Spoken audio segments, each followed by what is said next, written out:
Ang Kapalit ng Katahimikan, dokumentaryo ni Cara David, ay sumisilip sa sensitibo at kritikal na isyu ng sexual na karahasan sa kababaihan sa Pilipinas. Binigyang liwanag ng dokumentaryo ang mga nakapanlulumong karanasan ng mga biktima at ang mga hamon sa kultura at batas na kanilang kinakaharap sa kanilang paghahanap ng katarungan. Ginagalugad nito ang nakababahalang gawain sa ilang lugar sa Pilipinas kung saan ang mga salarin sa panggagahasa ay napipilitang magpakasal sa kanilang mga biktima, isang sitwasyon na nagtataas ng mga tanong tungkol sa pagiging epektibo ng mga batas na idinisenyo upang protektahan ang mga kababaihan. Ang dokumentaryo ay isang nakaaantig na paalala ng mga pakikibakan na tinitiis ng maraming kababaihan at ang katahimikan na madalas nilang pinipilit na panatilihin sa harap ng gayong kalupitan.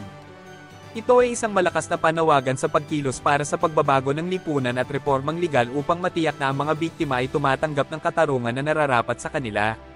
Ang dokumentaryo ay nagbunsod ng mga talakayan at naging isang trending na paksa na nagtatampok ng kagyat na pangangailangan upang matugunan ang mga malalim na isyong ito.